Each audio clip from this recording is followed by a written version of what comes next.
Em nome do Pai, do Filho e do Espírito Santo. Amém. Ave Maria, cheia de graça, o Senhor é convosco. Bendita sois vós entre as mulheres, e bendito é o fruto do vosso ventre, Jesus. Santa Maria, Mãe de Deus, rogai por nós, pecadores, agora e na hora de nossa morte. Amém. Nossa Senhora do Santíssimo Rosário. Rogai por nós. São José. Rogai por nós. Nossos santos anjos da guarda. Vigiai-nos. Em nome do Pai, do Filho e do Espírito Santo. Amém. Louvado seja nosso Senhor Jesus Cristo. Para sempre seja louvado. Podem sentar.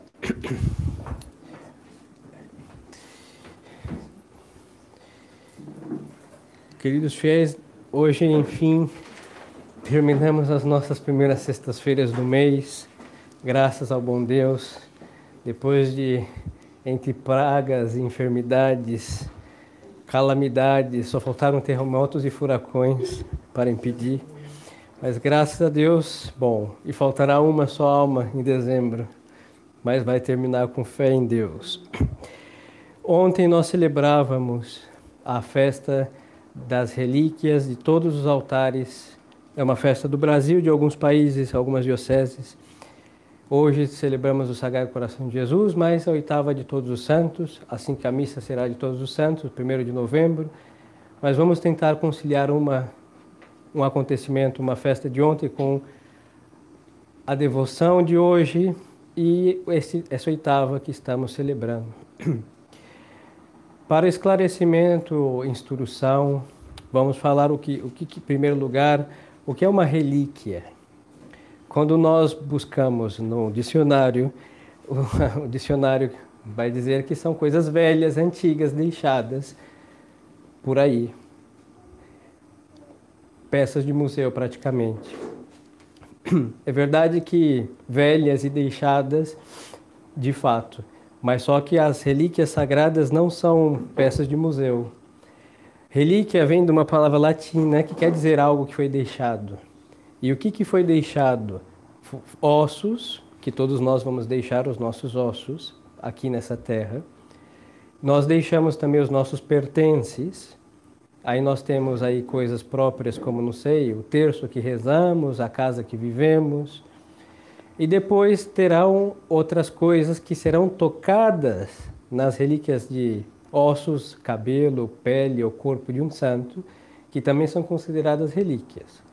Na classificação tradicional, então, é tudo que um santo deixou. Aí nós temos 3 classificações. Primeira classe são ossos do santo, seu cabelo, sua pele, seu corpo, se ficou incorrupto. Tudo isso que o santo deixou é uma relíquia de primeira classe, modernamente chamada de primeiro grau, que vem a ser equivale o mesmo, mas entre nós a terminologia correta é primeira classe. Nós vemos na Sagrada Escritura o culto a essas relíquias, porque poderia parecer algo, por um lado, macabro, porque os devotos de relíquias sabem que esperamos triturar os ossos dos santos para ter um fragmento, hein? E é uma coisa muito interessante, por um lado, e por outro é muito lastimável. Deus sabe o que permite e nós não sabemos o que dizemos, mas, por exemplo, me dá muita dó, por um lado, mas se tivesse um pedaço eu ficaria feliz. Santa Teresa d'Ávila. Mal morreu Santa Teresa, estava fresquinha, e o seu confessor lhe faz o favor de arrancar o dedo mindinho. O dedo mindinho, né? Ele podia ter arrancado um braço. Mas daí para diante, lhe arrancaram mais pedaços, tanto que Santa Teresa está esquartizada praticamente, hein? Incorrupta, mas a piedade faz certas coisas que são um pouco macabras aos olhos sensíveis. Nós temos no Antigo Testamento um grande cuidado com os ossos dos patriarcas.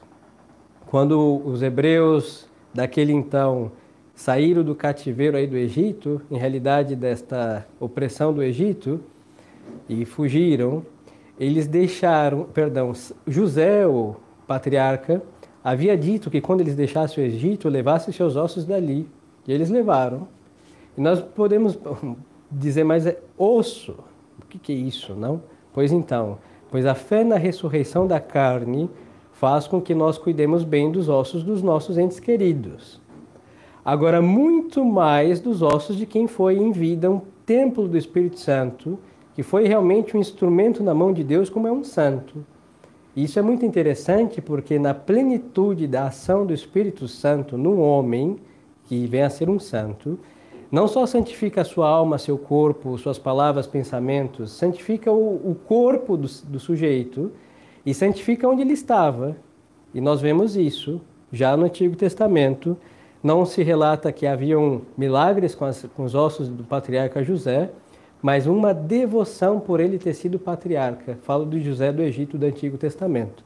Então, entre fugir e estar preocupado com ossos de um... Não, vamos fugir. José nos ingressou aqui, esteve entre nós, depois de sua morte que veio a opressão dos faraós sobre o povo hebreu. Então, bom, leve-me daqui quando saírem daqui. E eles levaram. Mais adiante, bem mais adiante, nós vamos ver relíquias também. De terceira classe, o padre vai explicar que são aquelas coisas, perdão, de segunda classe, que são aquelas coisas que foram do santo, modernamente chamadas de segundo grau, mas entre nós a terminologia persiste, ter segunda classe. Então é a camisa que o santo usou, sua batina, seu hábito, seus terços, seus livros de devoção, tudo que foi uma propriedade do santo. Inclusive sua casa, hein? Às vezes se visitam casas de algum santo, normalmente os rebocos das casas estão corroídos porque os piedosos passam lá alguma coisa para levar um fragmento da casa de alguém, desse seja um santo. Pois então, aquilo também é santificado por Deus. E nós vemos na Sagrada Escritura a veneração a essa classe de relíquia, quando o profeta Elias sobe ao céu e ele deixa a sua capa para Eliseu. E Eliseu, o profeta, ao receber a capa de Elias, do profeta e santo, ele recebeu o espírito de Elias também. Não numa possessão espírita, hein? É uma terminologia que quer dizer, recebeu que a graça e a unção daquele que usava aquela capa. Ou seja, fez prodígios, milagres e prodígios como o profeta Elias. E o profeta Eliseu usava com devoção a capa do seu mestre, por assim chamá-lo, do seu pai na fé.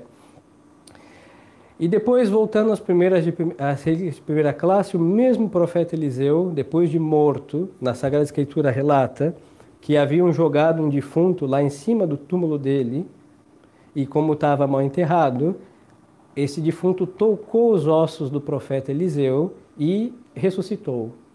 Então nós vemos Deus fazer um milagre, que isso é um milagraço, glorificando o profeta Eliseu, pelos seus ossos. E depois vamos aos livros sapienciais, quando forem a Sagrada Escritura tecer louvores aos patriarcas, sempre dirá que os seus ossos reverdeçam, ou seja, que sejam vivificados novamente. É uma esperança da ressurreição, que é uma fé que acompanha todo o Antigo Testamento, mas também mostrando que eles não estão mortos.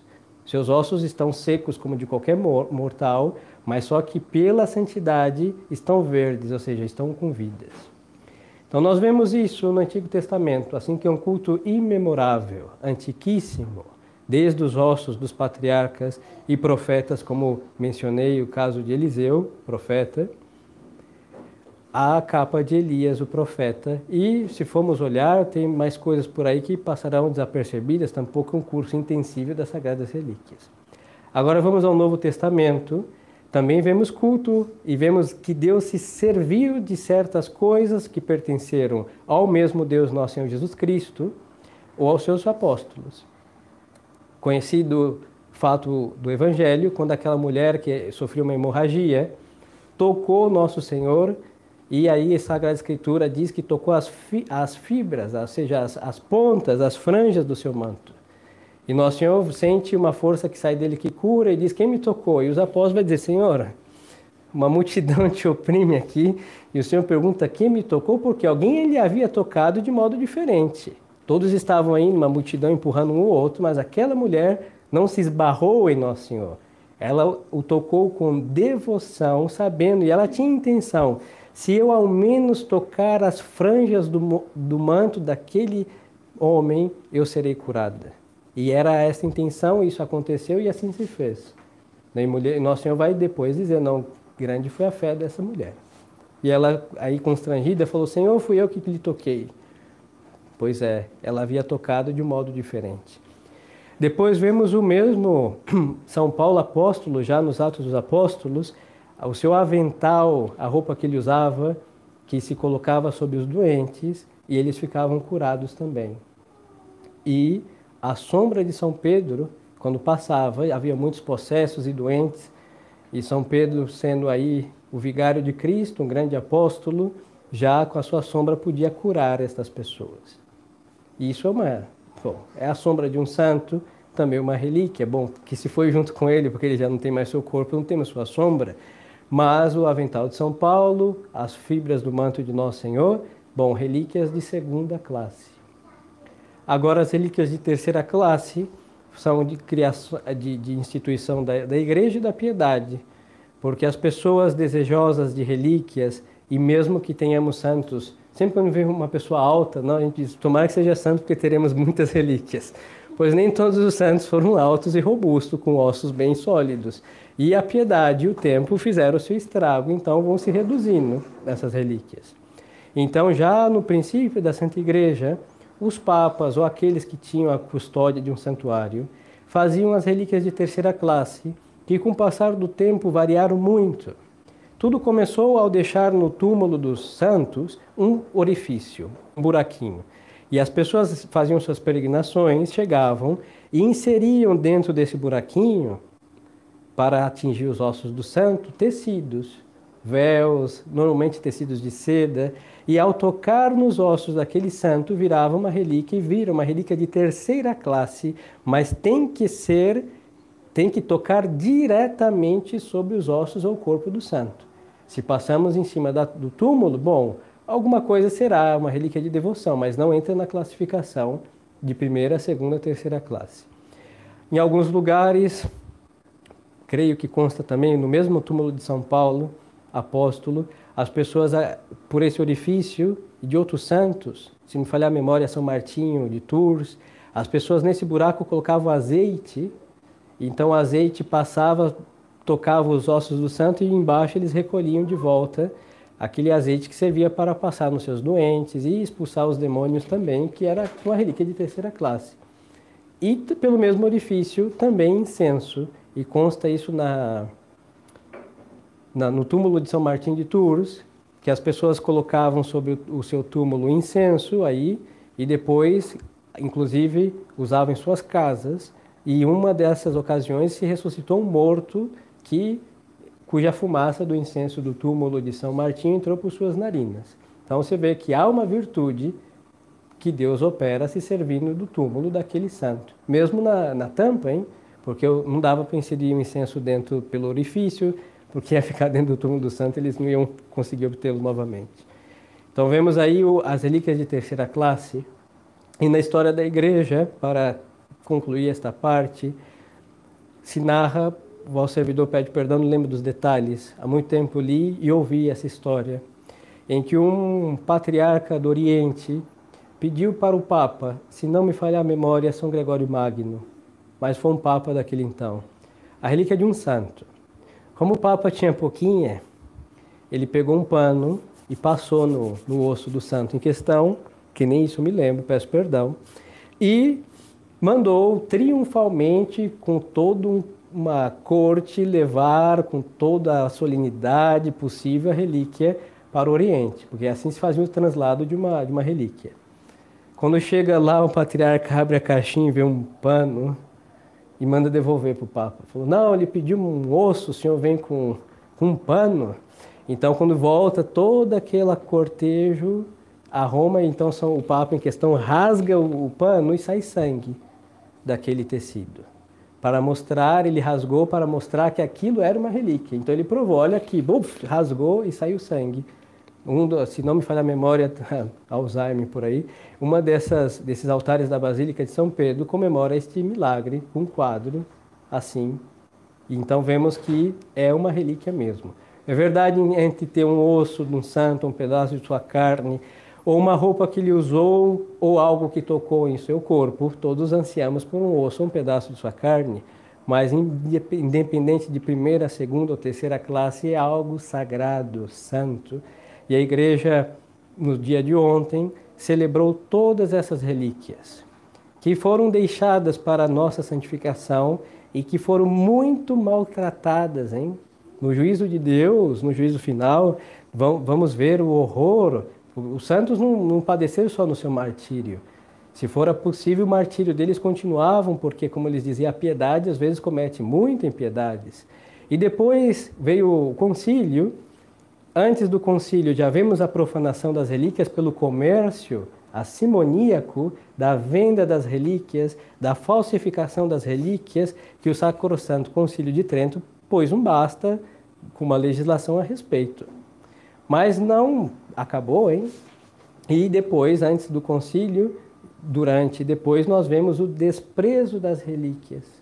Agora está de moda novamente, por assim chamá-lo, ou Deus ressuscitou este culto que estava quase sepultado pelo modernismo das sagradas relíquias, mas só que entre a piedade existem muitos colecionadores de relíquia, que isso é absurdo. Relíquia não é figurinha. A verdade é que todos queremos ter muitas, sim, isso não é um pecado, mas só que às vezes consegue de meios ilegítimos, que andam usurpando relíquia dos outros, e relíquias que não sabemos a procedência, e tem uns que ainda pegam para repartir, abrem o relicário e repartem a ponto de saem fragmentos, não, daí que se perderão, então dão e dividem, fraccionam de tal modo que às vezes cheguei a ver, me disseram, olha, tem uma relíquia aqui de Santa Teresinha. Muito bem, mas eram invisíveis. Talvez tinha um fragmento de um osso que foi partido em 3 pedaços que, bom, então isso a igreja não faz, sempre as relíquias são visíveis, mesmo que sejam pequenas. E depois nós nunca podemos abrir e repartir, porque quem pode fazer isso é um bispo. Os leigos, nem os sacerdotes têm esse direito e nem pode se atrever a semelhante, porque repartem e vão faltar com a honra devida a esses fragmentos que se perdem, vão varrer a casa, vão jogar um fragmento daquele osso sagrado daquela pessoa tão santa, Santa Teresinha ou qualquer outro santo. E aí nós vemos uma impiedade tremenda, por isso também na missa de ontem se expõe todas as que tiverem não certificadas e se reza diante delas e reparar a injúria feita aos nossos santos. Na história da igreja houveram muitos santos devotos de relíquias e a cristandade fazia inclusive guerras para poder ter uma relíquia insigne, e vemos isso. E a Idade Média andava por um lado e por outro para visitar corpos de santo, de tal modo que não se cansou de peregrinações, porque Deus faz prodígios sobre eles. Por isso temos que ter grande devoção às relíquias, e isso nos distingue de um protestante, por exemplo, que tem horror, porque para eles Deus é tão poderoso que não é capaz de santificar o homem. Por isso o homem segue miserável, nasce miserável e morre miserável, mas o Deus verdadeiro é tão onipotente que faz desses excrementos, é isso que somos em definitiva, santos. E isso é uma obra da onipotência divina, tão onipotente como criar o homem do barro, é santificá-lo pela obra da redenção, que até a sua roupa, que até a sua casa, que até aquilo que tocou o seu corpo é um instrumento de santificação. E nós temos milagres operados, curas, ressurreições, pestes evitadas, tantas coisas pelas relíquias dos santos. Por exemplo, se conta na história de Santa Luzia, Marte, tão gloriosa, que Santa Águeda, em realidade, não, Santa Luzia, Siracusa, que ela foi enterrada com um véu no seu corpo, no seu rosto, e quando estava sofrendo erupção um vulcão lá, desenterraram ela, pegaram o véu e jogaram, e Siracusa foi livre daquele perigo que estava para acontecer. Então vemos que as relíquias dos santos são instrumentos para que Deus obre suas proezas e maravilhas sobre as almas que têm devoção sobre elas. Então tenhamos devoção às sagradas relíquias, façamos um exame de consciência para ver onde está aquele santinho com aquela relíquia, talvez do Padre Pio, dentro do livro de receita, que está dentro da gaveta com os talheres e contas por pagar, e o lustramóveis, com aquele pano sujo que passa sobre os móveis. Talvez ali tenha uma relíquia do Padre Pio, hein? Cuidado. São coisas santas, são coisas muito sérias, e Deus vai pedir contas como tratamos seus santos. E aí vai mais purgatório Aí vai ser um 2 de novembro para alguém nos tirar de lá, porque judiamos dos santos de Deus. Isso serve também para as imagens que não são relíquias, mas representam o santo. Fazer um exame de consciência, onde estão os nossos santinhos, hein? Tem uns que tem um baralho de santinho bonitinho, numa caixinha, e às vezes quando estão cheios de devoção, beijam e rezam aquela oração, perfeito. Mas os nossos santos não são marcadores de páginas de livros, não. Se estamos lendo um livro devoto, ou colocamos aí para antes da leitura elevar a alma, perfeito. Mas depois saibamos tratá-los bem, hein? Na vida do mesmo Padre Pio, conta uma vez que uma pessoa que queria ser atendida por ele não conseguiu, então chega em casa, tinha foto dele, ele vivo, e joga a foto do padre. Pá, não me atendeu. E depois de alguns dias essa pessoa foi e o Padre Pio estava bravo, você me judiou de mim, hein? Porque jogou sua foto fora. Exatamente, o que nós fazemos aos santos em nossas imagens, nós fazemos a eles lá no reino dos céus. Verdade que eles não sofrem, mas a injúria fica. E isso é o pecado da irreverência. Mas voltando agora ao Sagrado Coração de Jesus, que nós terminamos as nossas 9 sextas-feiras, para que tantas relíquias e explicações celebrando esta festa, esta conclusão dessas 9 sextas, ou concluir no próximo mês para quem falta? É porque, queridos fiéis, nós devemos ser relíquias. Se o nosso serviço a Deus não é para sermos santos, debalde estamos aqui.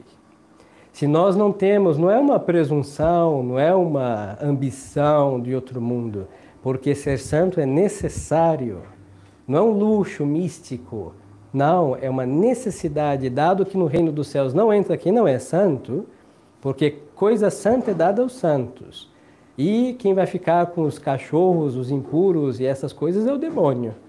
Então nós temos que ter esse grande desejo da santidade. E nosso Senhor, nessas 9 primeiras sextas-feiras, nos atendeu confessando, porque quem está lá no confessionário é nosso Senhor Jesus Cristo, entrou na nossa alma pela santa comunhão e uma alma limpa, graças à sua infinita bondade, e depois vai ser fiel às suas promessas, porque ele prometeu assistir aquelas almas que fizerem essas 9 sextas-feiras, mas quem fez tudo isso não pode ter feito se não é para ser santo. Porque o que tememos é a condenação eterna, e por quê? Porque para lá vão aquelas almas que odeiam a Deus eternamente e odiarão eternamente. E se aqui nós estamos é justamente para não cair neste maior infortúnio que é ser um réprobo, um condenado. Por isso a nossa prática católica consiste em buscar a nossa salvação e é um sinônimo buscar a nossa santidade. Na liturgia da Santa Igreja Romana, só há um momento em que o sacerdote, como sacerdote, incensa um leigo. Nós não vemos muito isso, que nós não temos missa nem cantada e nem solene. Mas só que quando há uma missa solene, quem incensa os fiéis é o diácono. Mesmo que o padre faça o ofício de diácono, ali ele está sendo um diácono, hein? Mas agora um sacerdote, exercendo o seu ofício de sacerdote, ele só incensa os fiéis uma vez na vida, em realidade é na morte. Quando está o defunto ali estirado, antes de enterrá-lo, o padre incensa. Sabe por quê? Porque o padre só pode honrar coisas santas. Então se supõe que aquele defunto estirado deveria ser um santo que a estamos sepultando e entregando ao seio da terra aquele que está no seio de Deus, que morreu nos amplexos da fé católica. Então, quando nós não somos, nós estamos sendo uma fraude na liturgia, uma fraude na Santa Igreja, porque estamos honrando quem não merece, e se nós não somos santos, sabe por quê? É porque nós não queremos. Vamos falar, padre, mas é difícil levitar. Sim, é muito difícil. Não existe a tecla levitação. Padre, é difícil fazer milagres. Eu tentei, eu não consegui. Pois é muito difícil. Se existisse, me traz o taumaturgo precisando de alguns milagres. Mas só que estar na graça de Deus, que é maior que levitar e fazer milagres, não é difícil. É o que nós tivemos as 9 primeiras sextas-feiras deste mês, deste ano. E isso é ser santo, porque isso chama graça santificante, ou seja, uma graça que santifica, e quem é fiel a ela um dia poderá levitar, tem nenhum problema. Que diga o Padre Pio e muitos outros santos, São José de Cupertino de modo especial, e poderá fazer milagres que todos os santos fizeram milagres, ou em vida ou em morte. Por quê? Porque aquela graça santificante não ficou inerte em sua alma. Santificou, cumpriu o seu fim, e o fim é fazer santo. E quem faz santo faz relíquia, e assim o culto da liturgia, o culto católico não vira um engano. E o padre vai incensar, depois de tantos sacramentos recebidos, depois de tantas virtudes praticadas, depois de tantas vitórias obtidas sobre o demônio, o mundo e a carne, o padre sepultaria. Deveríamos, entre nós católicos, sepultar santos. Quem teve a dita de fazer isso, muitas vezes, foi o santo cura de Ars. E de tal modo que ele dizia que dentro do seu cemitério paroquial estava cheio de relíquias. Pois é, ele com a sua santidade conseguiu santificar os outros, do qual, bom, que Deus tenha piedade de vosso servo, vosso servidor. Mas, independente daquele meio extraordinaríssimo, do homem de Deus, nós temos de Deus a graça santificante que emana dos sacramentos que nós recebemos. Então, queridos fiéis, não nos contentemos em 9 primeiras sextas-feiras, pois eu vou morrer na graça de Deus, Ele vai me auxiliar. Não é bem assim. Deus é fiel aos que lhe são fiéis. Ou buscam, pelo menos, se esforçam ser fiéis. Porque se nós somos infiéis para com Deus, nós não merecemos de modo algum que Deus bule a justiça para ser injusto, nos colocando no reino do céu sem merecimento. E Ele não fará isso, como ninguém fez, e não seremos os primeiros a fazer Deus cometer uma injustiça, porque o Deus verdadeiro não comete injustiças. Falar, não, mas vamos apelar à sua misericórdia. Fiz as primeiras sextas-feiras, vou curtir minha vida e depois no leito da morte. Sim, existem muitas histórias verídicas que isso aconteceu, mas não é hora, nunca foi hora e não é nada prudente abusar das misericórdias de Deus, que nós estamos num tempo cuja o temor e o tremor é o que deve nos manter na fidelidade a nosso Senhor. E para tudo isso peçamos então a Nossa Senhora, não celebramos todos os santos, ela é rainha de todos os santos, e ela foi pela sua, como mãe que deu um coração a Nosso Senhor, do qual honramos nessas sextas-feiras. Então ela como mãe e auxiliar de todos os cristãos, auxílio e socorro nosso, refúgio dos pecadores, ela também quer nos dar essa graça de ser santos, para estarmos com ela no céu. Então nós devemos, para sermos fiéis, estar muito unidos a Nossa Senhora. E eu vou lhes dizer uma coisa, é mais do que rezar um terço, não que seja pouca coisa. O ideal é rezarmos nosso rosário diariamente, o ideal. Mas é mais do que isso, é viver baixo a sua dependência. É viver baixo o jugo de Nossa Senhora como Senhora Nossa. É viver baixo a obediência a Nossa Senhora como Nossa Mãe. E aí então eu lhes recomendo para que examinem se já são consagrados a Nossa Senhora como escravos de Maria Santíssima, segundo o método de São Luís, para que repassem e busquem voltar ao fervor inicial, e os que não fizeram que pensem, ponderem, porque essa devoção é a chave que protege todas as devoções, inclusive as nossas sextas-feiras que fizemos, que fará que o nosso rosário tenha um sentido mais profundo do que somente cumprir um processo burocrático piedoso, rezei e cumpri, então fará com que tenhamos mesmo esse Espírito de nosso Senhor Jesus Cristo, que foi o Espírito de Filho submisso a Maria Santíssima, que foi o Espírito que moveu os santos, por isso eles são todos devotos de Maria Santíssima, e deve ser o Espírito que nos mova a resistir o mal, a resistir essa crise, a enfrentar o pecado e vencê-lo, a fugir daquilo que nós não podemos lutar, e sempre nas mãos de nosso Senhor Jesus Cristo, nas mãos de Maria Santíssima, e neste grande campo de batalha, movidos pela nossa fé católica, que estamos numa igreja militante e devemos lutar. Mas não é bravejando, gritando e xingando e fazendo polêmica, é sendo santo. O homem santo faz guerra e vence o próprio diabo. E o homem santo faz guerra e vence o pior que o diabo, somos nós mesmos. E também podemos nos vencer e de nós, aniquilados, por assim dizer, subjugados, submetidos totalmente a Nosso Senhor, sai um homem novo, como dizia São Paulo, que é segundo Deus, criado em justiça, em santidade e em caridade, em verdade. Então que Nosso Senhor nos conceda essa graça pela devoção que concluímos hoje e pela fidelidade que Ele espera de nós, e Ele nos dá a graça de sermos fiéis, porque tudo que Deus exige, Ele dá a graça para que Ele seja levado a cabo. Louvado seja nosso Senhor Jesus Cristo. Em nome do Pai, do Filho e do Espírito Santo. Amém.